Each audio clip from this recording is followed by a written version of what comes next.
அண்மை செய்தியை பார்த்துக் கொண்டிருக்கிறோம். பாகிஸ்தானின் பஞ்சாப் மாகாணத்தில் உள்ள பகவல்பூரில் ஜெய்ஷே முகமது இயக்கத்தின் தலைமையகம் மீது தாக்குதல் நடைபெற்றிருக்கிறது. கூடுதல் விவரங்களோடு இணைகிறார் எமது செய்தியாளர் ராஜகுமாரன். வணக்கம் ராஜகுமாரன், உங்களிடம் இருக்கும் தகவல்களை பகிர்ந்து கொள்ளுங்கள்.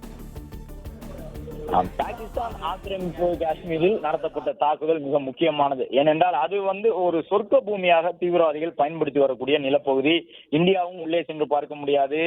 ராடார் போன்ற தொழில்நுட்பங்களை பயன்படுத்தியும் கண்டுபிடிக்க முடியாத அளவு அடர்ந்த காடுகள் நிறைந்திருக்கக்கூடிய பள்ளத்தாக்கு பகுதிகள் இருக்கக்கூடிய பகுதி. அங்க இருக்கக்கூடிய நகரங்கள் எல்லாமே கிட்டத்தட்ட தன்னிச்சையாக அந்த நகரங்கள் செயல்பட்டுக் கொண்டிருக்கின்றன. முழு அளவில் பாகிஸ்தானும் அந்த நகரங்களை கட்டுப்படுத்த முடியவில்லை. இந்தியாவின் கட்டுப்பாட்டிலும் முழு அளவில் இல்லை. அதன் காரணமாகத்தான் அவற்றை எல்லாம் ஆக்கிரமிப்பு காஷ்மீர் என்று நாம் குறிப்பிடுகின்றோம். அந்த ஆக்கிரமிப்பு காஷ்மீர் பகுதியில் நடத்தப்பட்ட இந்த தாக்குதல் முக்கியமானது. ஏனென்றால் பாகிஸ்தானின் பல்வேறு இடங்களில் தங்களுக்கான முகாம்களை பயங்கரவாதிகள் அமைத்து வைத்திருந்தாலும் அவர்கள் ஆயுத பயிற்சி கொடுக்கக்கூடிய இடங்கள் அந்த ஆக்கிரமிப்பு காஷ்மீர் பகுதியில் தான் இருக்கின்றன. மூளைச்சலவை செய்து இளைஞர்களை அந்த மூளைச்சலவை செய்யும் பொழுதே அதில் தேர்ந்தவர்களாக இருந்தால் இந்தியாவிற்கு எதிரான அந்த சித்தாந்தங்களை அவர்களுக்குள்ளே புகட்டி ஆக்கிரமிப்பு காஷ்மீரில் இருக்கக்கூடிய மலைப்பகுதிகளுக்கு பதுங்குமிடங்களுக்கு கொண்டு வந்துதான் அவர்களுக்கான பயிற்சியை வழங்குவார்கள்.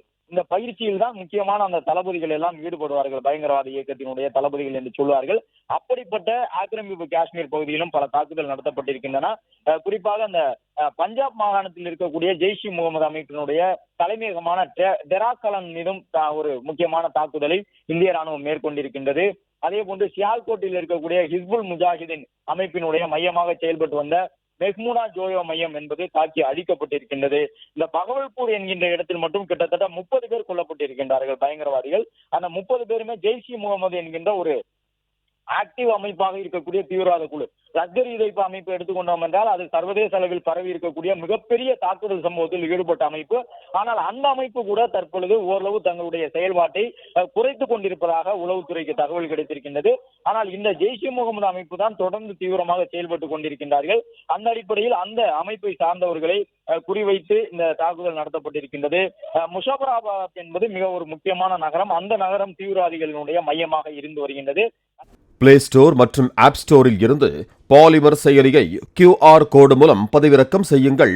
செய்திகளை உடனுக்குடன் பெறுங்கள்.